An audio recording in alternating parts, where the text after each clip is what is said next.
à Walungu, nous sommes en direct du Sud Kivu. Les militaires tous rwandais qui ont massacré la population le 6 janvier 2026 viennent de rentrer encore pour continuer leur massacre et la population fuit.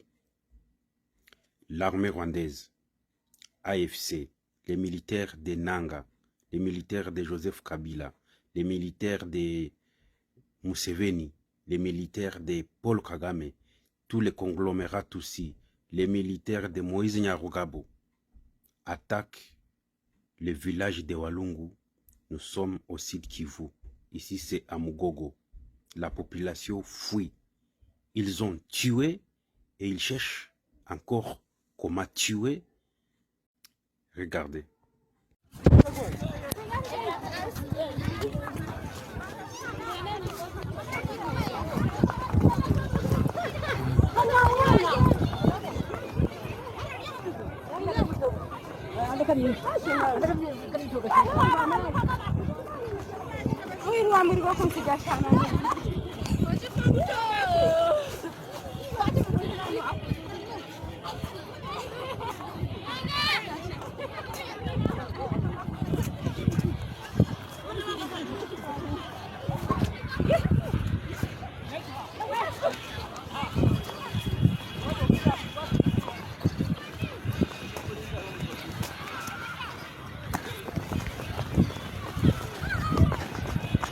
Pero naga achkundu shaga.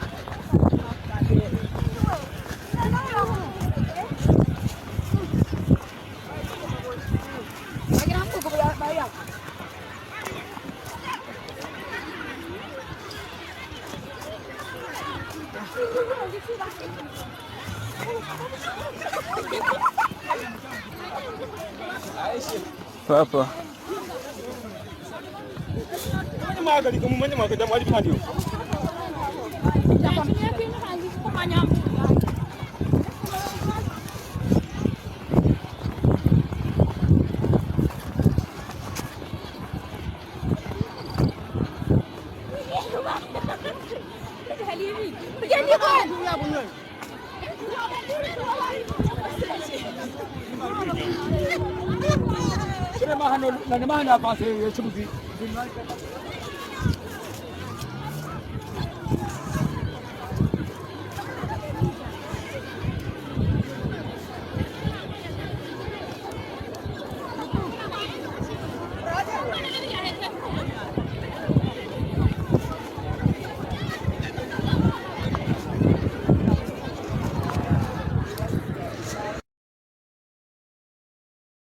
Monsieur le ministre, où en est-on aujourd'hui avec le processus des Doha?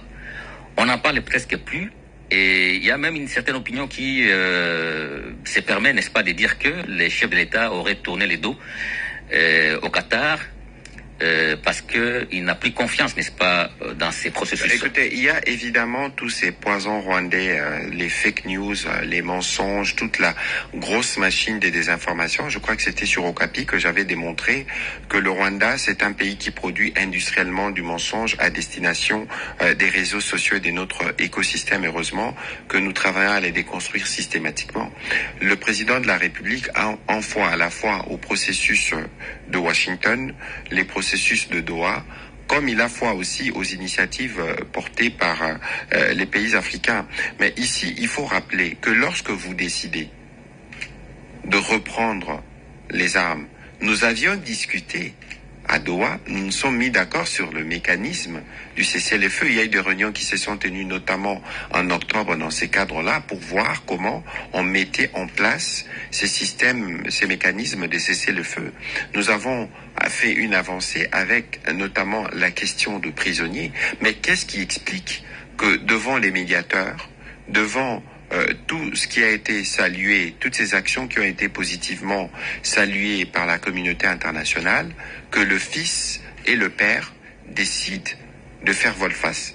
Donc il est évident que le Rwanda, du point de vue des médiateurs, du point de vue que ce soit du médiateur qatari ou américain, n'a que peu de considération sur ce que nous signons. Et je pense que les médiateurs, d'où ils sont et par la manière de travailler, ils tirent les conséquences de tout ceci. Comment pensez-vous alors que demain, nous devons nous être confortables à aller nous asseoir avec ceux qui n'ont jamais rien respecté dès le départ, même quand nous avons déjà fait de progrès. Et donc pour le moment, par rapport à Doha, il y a un blocage.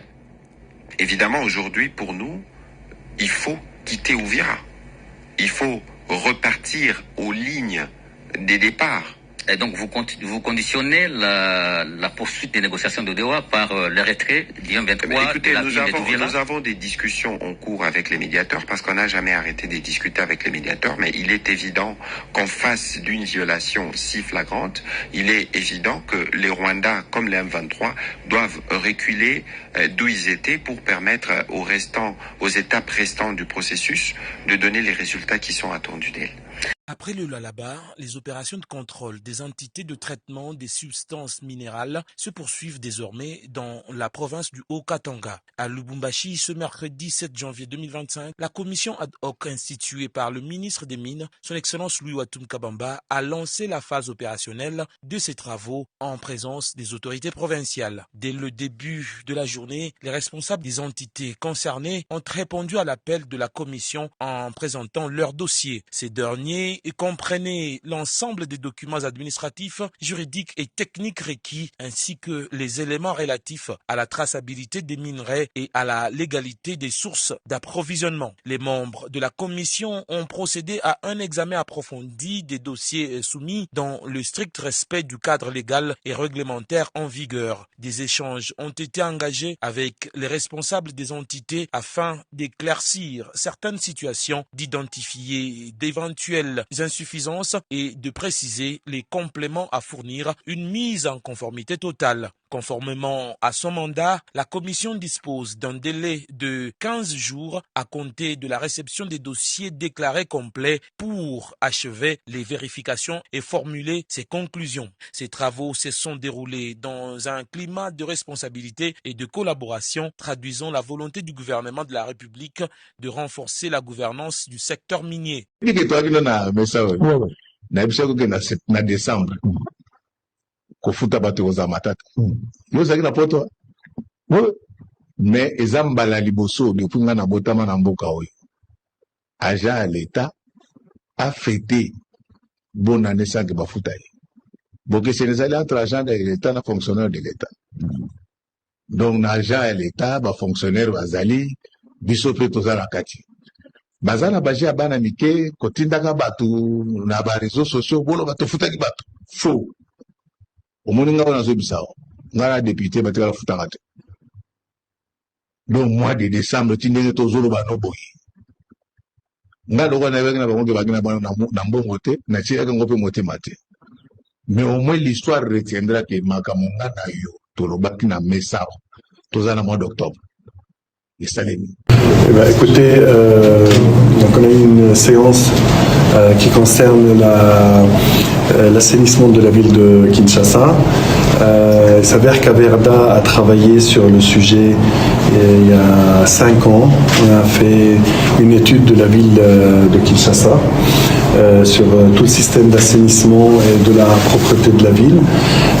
Aujourd'hui, je suis ravi d'avoir rencontré monsieur le gouverneur et on va actualiser dès demain cette étude pour faire une proposition qui peut résoudre les problèmes de l'assainissement et des déchets à Kinshasa. Voilà. Bon, Averda, c'est une compagnie qui a pignon sur rue. C'est un géant africain en termes d'assainissement et de propriété publique. Alors aujourd'hui, la ville de Kinshasa va mettre sur rail pour aller le plus tôt possible dans la réponse à ton document en termes d'assainissement de la propriété publique avec Averda qui a maintenant avéré, donc le savoir-faire avéré. Et ils vont composer avec la main-d'œuvre chinoise pour nous permettre à pouvoir apporter ces grandes solutions attendues afin de rendre notre ville propre et rendre notre ville belle. Et ceci répond dans la droite ligne de la vision du chef de l'État qui veut que les villes soient assainies. Et dans le programme Kinshasa et Zobonga, l'assainissement revêt un caractère important, un axe prioritaire et majeur. Et nous pensons qu'avec Averda, et nous allons avoir des solutions dans le plus proche délai équivalent.